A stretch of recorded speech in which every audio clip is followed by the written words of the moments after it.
ইদানিং অনেক মানুষের একটা সমস্যা হচ্ছে ফাইবারে যখনই নতুন করে গিগ খুলতে যাচ্ছে, ফাইবার তা রিভিউ করে রিজেক্ট করে দিচ্ছে। আর পাশাপাশি সেলার অ্যাকাউন্টও খুলতে দিচ্ছে না।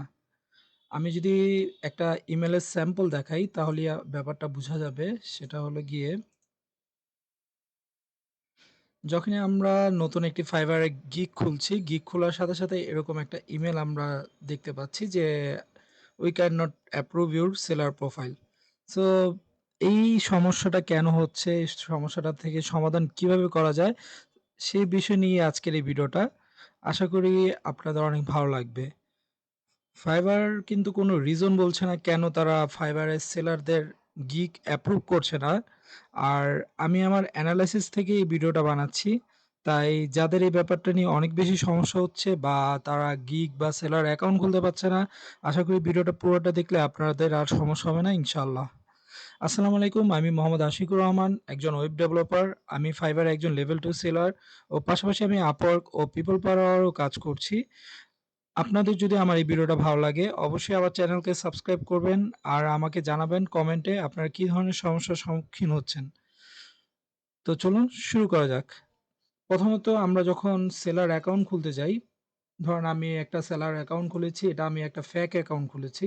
সো এই অ্যাকাউন্টটা কিছুক্ষণ আগে আমি খুলেছি। এখন আমি চাচ্ছি যে এই অ্যাকাউন্টে গিগ পাবলিশ করতে। এগুলো সবই ফেক। আমি জাস্ট হলো গিয়ে আপনাদের দেখানোর জন্য ভিডিও পারপোসে খুলেছি। আমি তারপর ডিলিট করে দেব অ্যাকাউন্টটা। ঠিক আছে? সো যখনই আমরা অ্যাকাউন্ট খুলি, খোলার পর দেখা যাচ্ছে যখনই আমরা এখানে create a new gig A click করছি, করার পর এখানে গিগ খোলার অপশন তো আসছে। বাট যখনই আমরা গিগটা পাবলিশ করব, করার পর দেখা যাবে আমাদের ফাইবার যে সেলার অ্যাকাউন্টটা সেটা অ্যাপ্রুভ হবে না। এরকম একটা ইমেল চলে আসবে। তো এটার রিজনটা মূলত হলো গিয়ে আমরা যখন ফাইবারে নতুন গিগ খুলতে যাচ্ছি, ধরেন সাপোজ আমি লোগো ডিজাইন নিয়ে একটা গিগ খুলবো, তার জন্য আমি লোগো ডিজাইনে গেলাম। যাওয়ার পর আমি এখানে যেকোনো একটা ক্যাটেগরিতে যাই, সাব ক্যাটেগরিতে যদি যাই, ঠিক আছে? সো এখানে আমি দেখতে পাচ্ছি অলরেডি ৯৮,০০০ প্লাস এখানে কিন্তু সার্ভিস এভেলেবেল আছে। তো আমি যখন নতুন করে একটি সার্ভিস খুলতে যাব, তো খুলতে গেলে দেখা যাচ্ছে যে ফাইবার সেই সার্ভিসটাকে কিন্তু অ্যালাউ করবে না। কারণ এটা কোনো ইউনিক সার্ভিস হলো না। ঠিক আছে? ফাইবার চাচ্ছে যে তাদের যে সেলার গুলা থাকবে তাদের সবারই যাতে অর্ডার পেয়ে থাকে আর তাদের প্রত্যেকের সার্ভিসই যাতে ইউনিক হয়। তো তার জন্য কি করতে হবে আমাদের? তার জন্য আমাদের ইউনিক ক্যাটেগরির যে গিগ গুলো আছে, সার্ভিস গুলো আছে, আমি যদি যাই, ধরেন আমি এখান থেকে মেশিন লার্নিং এ গেলাম। যাওয়ার পর এখন আমি যদি মেশিন লার্নিংটা দেখি, এখানে জাস্ট ২৪৩ টা গিগ আছে বা সার্ভিস আছে। তো আমি যদি এখানে একটা সার্ভিস খুলি, ওপেন করি, তাহলে কিন্তু আমার অনেক পসিবল আছে আমার অ্যাকাউন্টটা অ্যাপ্রুভ হওয়ার। ঠিক আছে? কিন্তু আমি তো এই রিলেটেড কাজ পারি না। তাহলে আমি এখানে সার্ভিস খুলবো, খোলার পর আমি যদি অর্ডারও পাই তখন কি হবে? অ্যাকচুয়ালি আমাদের আগে মেইন যে টার্গেটটা থাকবে সেটা হলো গিয়ে আমাদের অ্যাকাউন্টটাকে অ্যাপ্রুভ করানো। ঠিক আছে? অ্যাকাউন্টটা যখন অ্যাপ্রুভ হয়ে যাবে তখন আমরা অল্টারনেটিভ অনেকগুলো সার্ভিস খুলতে পারবো।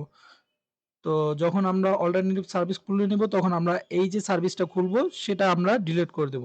সো অল্টারনেটিভ সার্ভিস বলতে এখানে অনেকগুলো সার্ভিস আছে। প্রথমত আমি বলে নিচ্ছি, যদি আপনি একদমই নতুন হন তাহলে কিন্তু আপনি এখানে যে ডাটা ক্যাটেগরিতে যাওয়ার পর ডাটা সায়েন্স অ্যান্ড এমএল, এই সার্ভিসে কিন্তু আপনি গিগ খুলতে পারবেন না। ঠিক আছে? কারণ এখানে ফাইবার শুধুমাত্র অ্যাপ্রুভ যে সেলারগুলো আছে আর যারা অনেক হাইলি কোয়ালিফাই তাদেরকেই প্রোভাইড করে থাকে। আর বাকি যে ক্যাটেগরিগুলো আছে যেরকম এআই সার্ভিসের ভিতরে যে ক্যাটেগরিগুলো আছে, কাস্টম জিপিটি অ্যাপস, এগুলো দিয়ে আপনি চাইলে অ্যাকাউন্ট খুলতে পারবেন এবং গিগও ক্রিয়েট করতে পারবেন। তো যখনই আপনি ফাইবারে নতুন করে অ্যাকাউন্ট খুলতে যাচ্ছেন কয়েকটা জিনিস মাথায় রাখবেন। সেটা হলো গিয়ে প্রথমত আপনি আপনার সেম নাম্বারটা ইউজ করবেন না। যে মোবাইল নাম্বার দিয়ে অলরেডি আপনি গিগ খুলেছেন সেই নাম্বারটা আপনি ইউজ করবেন না। আপনি নতুন একটি নাম্বার ইউজ করবেন ভেরিফাই এর জন্য। আর আপনার অ্যাকাউন্টের ইমেলটা আপনি সেম রাখবেন না। ইমেলটা অবশ্যই ডিফারেন্ট ইমেল রাখবেন, যে ইমেলটা আপনি এর আগে ফাইবার অ্যাকাউন্টে ইউজ করেন নাই। ঠিক আছে? আর তারপর আপনি যে কাজটা করবেন, ধরেন আপনার অলরেডি একটা প্রোফাইল এরকম ইমেল আসছে যে আপনার অ্যাকাউন্টটা অ্যাপ্রুভ করা হবে না। তো আপনি চাইলে ওই অ্যাকাউন্টে আর কাজও করতে পারবেন না। ওই অ্যাকাউন্টে দিয়ে রিকোয়েস্ট করে আপনি সেলার অ্যাকাউন্ট আর অ্যাপ্রুভ করাতে পারবেন না। কারণ ফাইবার অলরেডি বলে দিয়েছে যে we can not approve your seller profile at this time. তারপর নিচে যদি আপনি একটু দেখেন সেখানে বলে দিয়েছে যে প্লিজ ডোন্ট ইমেল মানে আপনি আর রিকোয়েস্ট বা ইমেল করার কোনো প্রয়োজন নেই। কারণ Fiverr তাদের ডিসিশন চেঞ্জ করবে না। সো তার জন্য আপনি অবশ্যই নতুন একটা ইমেল, নতুন একটি মোবাইল নাম্বার ইউজ করবেন। সো যখনই আপনি নতুন একটি ইমেল আর মোবাইল নাম্বার ইউজ করবেন, তারপর আপনি যে জিনিসটা দেখবেন সেটা হলো গিয়ে আপনার প্রোফাইল। আপনি আপনার প্রোফাইলে এসে আপনি ১ম যে কাজটা করবেন সেটা হলো গিয়ে যেই ক্যাটেগরিতে আপনি গিগটা খুলতে যাচ্ছেন সেই ক্যাটেগরিতে আগে ভিজিট করবেন। ধরেন আমি গিগ খুলতে যাচ্ছি, এআই এর উপরে একটা গিগ খুলবো। ঠিক আছে? সো আমি যদি Fiverr এ চলে যাই, Fiverr এ গিয়ে আমি চাচ্ছি যে এআই ক্যাটেগরির উপরে একটা গিগ খুলবো।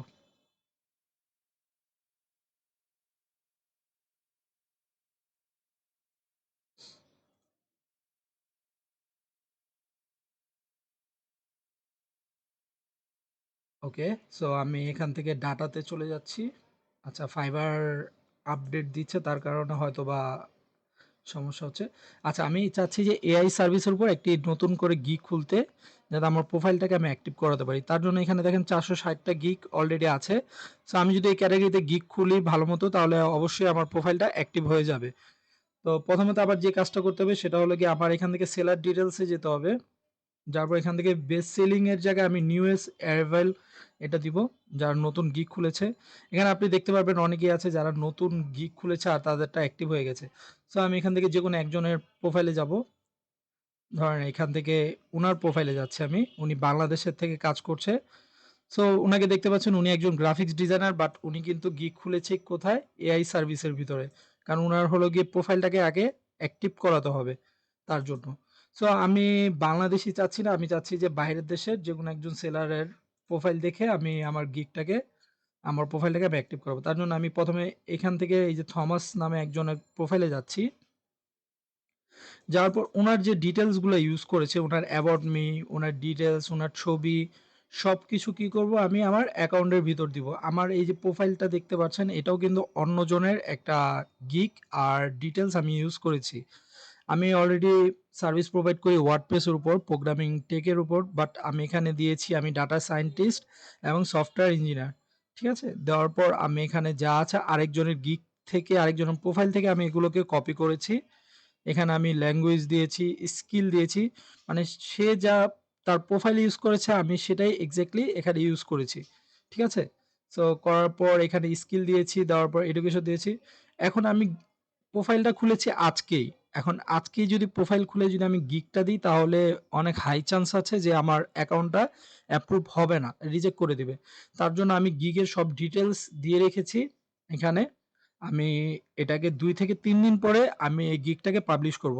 তখন দেখা যাবে এটা পসিবল আছে যে অবশ্যই Fiverr আমার অ্যাকাউন্টটাকে অ্যাপ্রুভ করবে।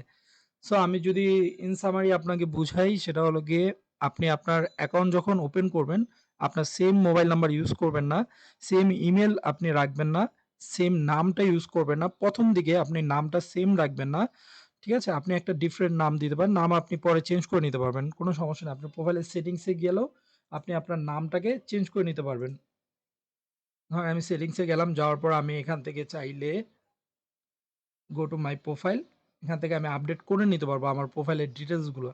ঠিক আছে? এই যে এই নামটা এখানে টিপ দিলে আমি এখানে নামগুলো চেঞ্জ করে নিতে পারবো। সো সেটা বড় কোনো কথা না।